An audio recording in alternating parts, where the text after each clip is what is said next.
17வது ஆசிய கோப்பை போட்டி ஐக்கிய அரபு அமீரகத்தில் செப்டம்பர் 9 முதல் 28 வரை நடைபெறவுள்ளது. இதற்காக போட்டியில் கலந்து கொள்ளும் 8 அணிகளும் மும்முரமாக பயிற்சியில் ஈடுபட்டு வருகின்றன. அனைத்து ஆட்டங்களும் இந்திய நேரப்படி இரவு 8 மணிக்கு தொடங்கும். இரு ஆட்டங்கள் மட்டும் மாலை 5:30 மணிக்கு ஆரம்பமாகும். ஆசிய கோப்பை 2025 இந்தியாவில் தான் நடைபெற வேண்டியது. ஆனால் இந்தியா பாகிஸ்தான் இடையே நிலவும் அரசியல் சூழல் காரணமாக இந்தியா பாகிஸ்தானிலும் பாகிஸ்தான் இந்தியாவிலும் விளையாட முடியாத நிலைமை நீடிக்கிறது. இதனால் சூழ்நிலை காரணமாக இந்த போட்டி ஐக்கிய அரபு அமீரகத்தில் நடைபெறுகிறது.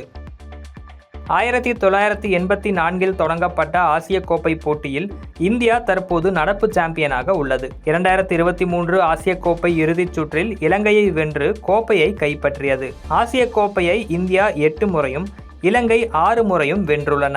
ஆரம்பத்தில் ஒருநாள் போட்டியாக தொடங்கப்பட்ட ஆசிய கோப்பை சமீப காலமாக உலகக்கோப்பைக்கு ஏற்றாற் போல விளையாடப்பட்டு வருகிறது. இதனால் 2023 ஒருநாள் போட்டியாக நடத்தப்பட்ட ஆசிய கோப்பை தற்போது T20 போட்டியாக நடைபெறுகிறது. இந்த முறை குரூப் ஏவில் இந்தியா, ஓமன், பாகிஸ்தான், UAE அணிகளும், குரூப் பி பிரிவில் ஆப்கானிஸ்தான், வங்கதேசம், ஹாங்காங், இலங்கை அணிகளும் இடம்பெற்றுள்ளன. குரூப் பிரிவில் முதல் 2 இடங்களை பிடிக்கும் அணிகள் சூப்பர் 4 சுற்றுக்கு தகுதி பெறும். இதிலிருந்து இரு அணிகள் தேர்வாகி செப்டம்பர் 28 துபாயில் இறுதிச் சுற்றில் விளையாடும்.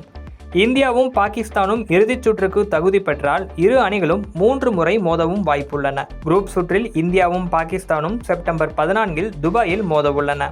இந்திய அணியில் ஸ்ரேயஸ் ஐயருக்கு இடம் இல்லாதது போல பாகிஸ்தான் அணியில் பாபர் ஆசமும் முகமது ரிஸ்வானும் இடம்பெறவில்லை. இதுவரை எந்த ஒரு பெரிய கோப்பையையும் வெல்லாத ஆப்கானிஸ்தான் அணி இம்முறையாவது சாதித்து காட்டுமா என்கிற கேள்வியும் எழுந்துள்ளது.